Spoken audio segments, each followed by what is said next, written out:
Hi, my name's Jim Lake. I live in the Chicago area. I used to be known as a hypospatus cripple, but they changed the terminology. Now I'm just a man who has hypospatus. So what I have to say to doctors is that you really need to come forth with informed choice to let people know what could go wrong. Yes, my hypospatus was very severe. But no body is shameful. My parents were told by the doctors when I was a baby never to discuss it under any terms. I think I grew up pretty normally, but around puberty I really had a lot of questions and they weren't answered. But I ended up leaving home at the age of 19 in a way to find myself. I met with this doctor. He also did an examination and told me that this is a very simple repair and explained that I had hypospatus, and I had never heard that word before. I wrote like this 30-page letter to my parents, and it was very emotional. I felt totally betrayed. And I love my parents. I didn't understand why all this was such a lie when it was something that obviously people knew about.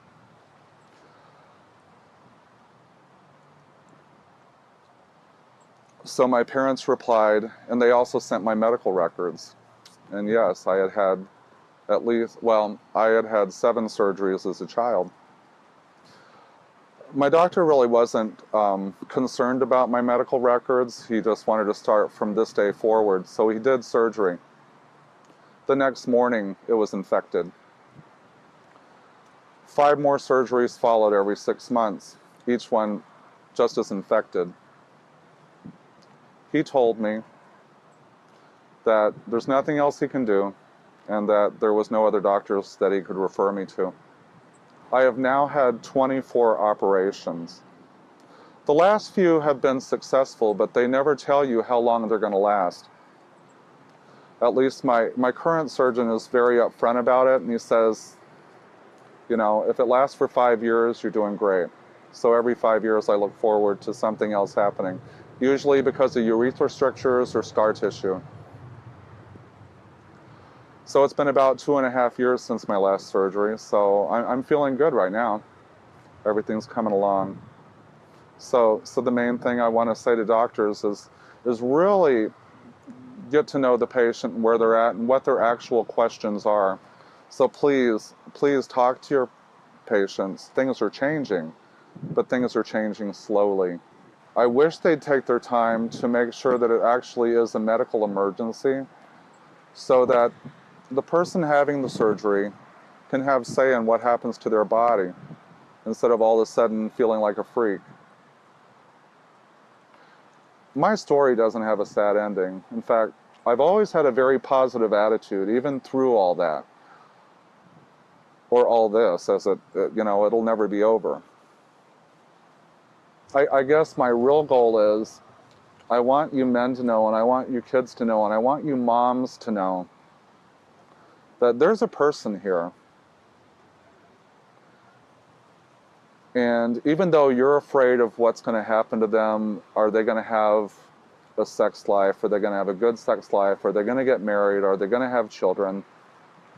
You know, I'm here, I'm normal. I was born the way that I was born. I'm currently serving as president for the Hypospatus and Epispatus Association.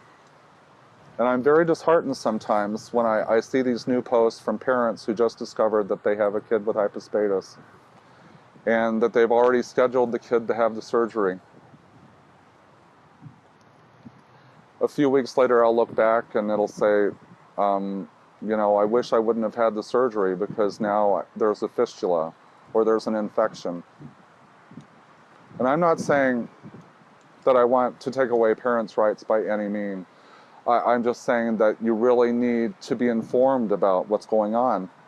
You need to meet other parents, meet some caregivers, talk to a social worker that's involved with one of our groups. There are so many groups out there that want to give support.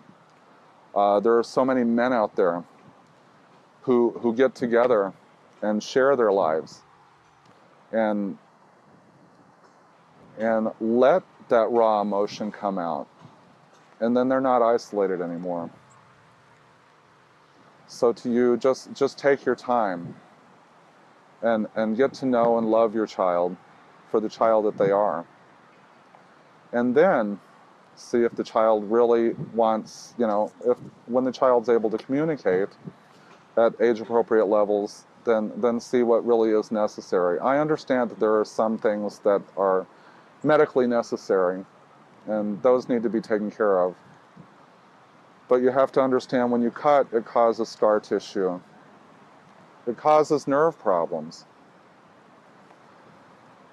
And those are things that can never be taken back. So just please understand that. Come to a conference, meet people, celebrate life. We're here for you. Thank you.